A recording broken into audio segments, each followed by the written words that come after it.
Halo Lur, Assalamualaikum warahmatullahi wabarakatuh. Ketemu lagi bareng saya Mas Re. Nah, di video kali ini saya akan berbagi video lagi, yaitu sebuah pakan alternatif pengganti konsentrat yang kita manfaatkan dari limbah pabrik ya Lur. Nah, ini kita langsung dengar dari Bapak apa saja manfaatnya dan apa saja keuntungannya dan bagaimana cara untuk mengasih ke bebek ini ya Lur. Oke, ini bersama bapak saya selaku peternak bebek, Bapak Aliman. Silakan Bapak. Assalamualaikum warahmatullahi wabarakatuh. Sebagaimana terdahulu mungkin pernah dikatakan oleh anak saya Mas Rey, bahwa biasanya kami mengasih kepala udang ke bebek biasanya yang fresh baru datang.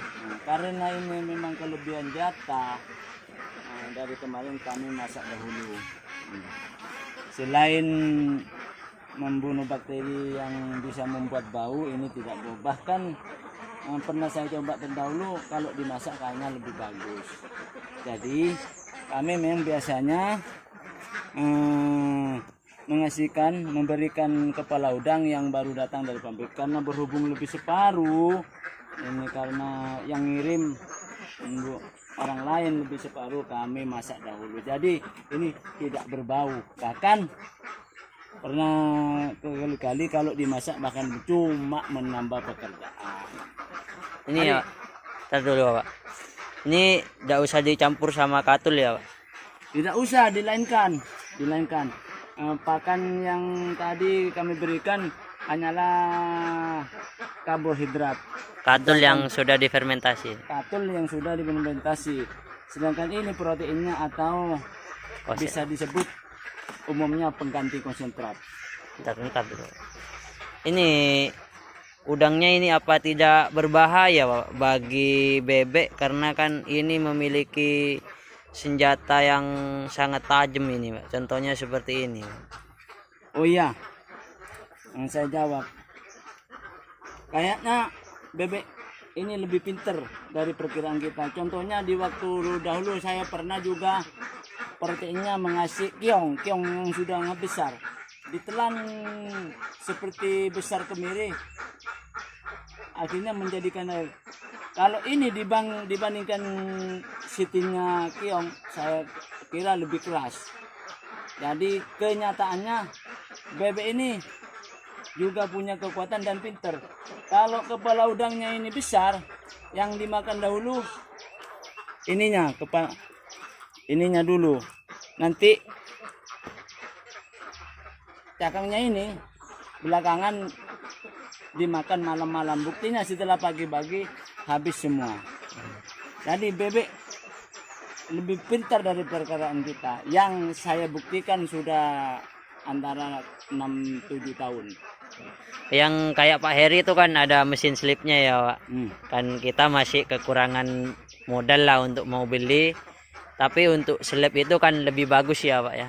Saya kira lebih bagus, tidak sedikit bahkan tidak ada kemungkinan untuk menusuk mulut, terutama kaki yang bisa membawa bengkak, yang istilahnya Madura itu menjadikan pupul.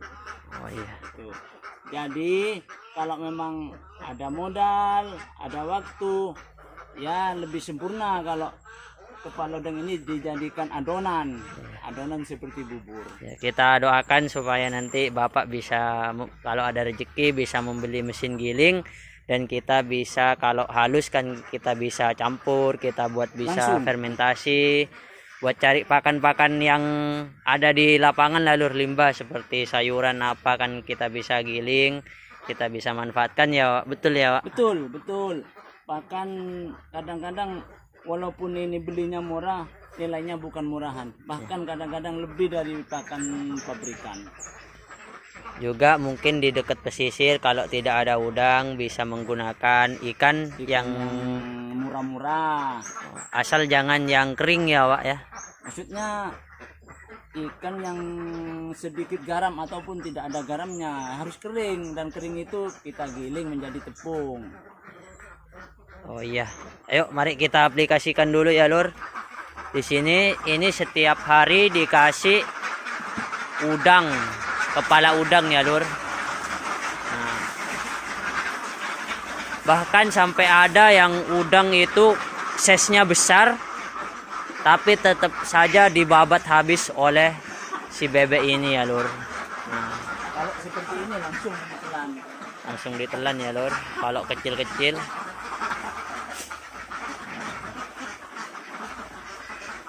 Cuma ini kalau menetralisir bau itu caranya gimana Pak? Kalau kan udang ini basah lah ke tanah itu, untuk cara antisipasinya itu seperti apa biasanya Pak? Oh ini anggap saja secara kebetulan. Pakan saya fermentasi. Pakan saya ini fermentasi. Jadi kenyataannya yang saya alami sejak makai kepala udang, rumah kami setiap kedatangan tidak pernah ada komplain bau. Mungkin ini langsung difermentasi di dalam perut. Makanya waktu terdahulu anak saya nanya sama saya, fermentasi itu apa? Yang ditanyakan oleh teman-teman tamu kita di waktu datang ke rumah, karena rumah saya sudah disanggong kandang. Yang diherankan pertama bukan banyak bebeknya. Rumah saya, lokasi saya tidak berbau. Bahkan sekelas udang yang sangat menyengat ini sudah tidak ada keluar bau. Mungkin sudah pakan fermentasi kami karbohidratnya sudah mengalahkan, bisa memfermentasi bau dari kepala udang ini.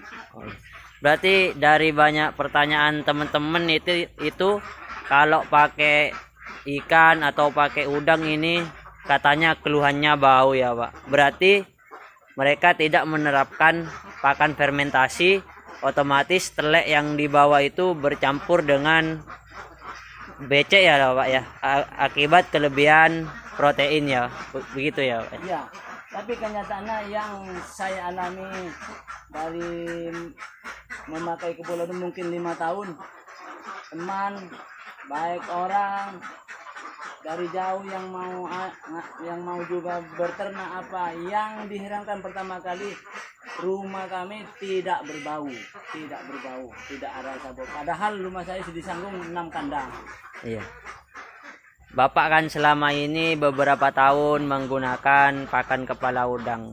Kenapa Bapak ini masih bertahan di kepala udang? Kenapa tidak menggunakan sentrat? Alasannya itu bisa dijelaskan juga kenapa seperti itu. Dan apa itu ya lur? Kandungannya itu fungsinya sentrat sama udang ini mana bagus atau mana lebih fungsinya itu Bapak? Dari banyak bertanya, pertama yang saya rasakan ini kepala udang lebih murah. Kepala udang 1.000. Padahal ternak waktu saya mulai dari mungkin 6-7 tahun yang dahulu, hasil produksi masih begini-begini saja. Contohnya tidak jauh dari 2.000 sampai 1.600. Waktu itu katul separator 2.000, jagung 2.000, konsentrat itu 270. Namun sekarang ini sudah 525. Separator sekarang ini 5.400. Tidak mungkin peternak itu mendapat hasil kalau tidak punya pakan murah atau alternatif. Seperti contohnya konsentrat ini diganti kepala udang, memanfaatkan momen di lingkungannya Anda. Kebetulan kami dekat dengan penjemuran kepala udang. Satu. Nomor 2 apa? Proteinnya yang dikandung. Protein. Nah, karena kami tidak nge-lab, kita harus sabar meriset, meneliti ukurannya. Saya kira insya Allah lebih sedikit kurang sedikit dapat. Yang penting kita harus ada catatan, ada perbandingan bahwa tahun yang lalu pakai begini, akhirnya kita suatu saat mengambil kesimpulan bahwa perbandingannya sudah ditemukan. Contohnya apabila bebek 150, kepala udangnya tak jauh dari sepenuh ini. Ini mungkin bisa 12 kilo. Untuk 150 bebek yang sudah bertelur. Mungkin di sini dulu, mungkin ada lanjut pertanyaan lain dari anak saya. Ya. Siap-siap ya Lur, mungkin pin aja di komentar bagi yang masih belum mengerti atau tanya-tanya. Nanti saya buatkan kelanjutan videonya lagi. Terima kasih ya Lur, semoga bermanfaat. Wassalamualaikum warahmatullahi wabarakatuh.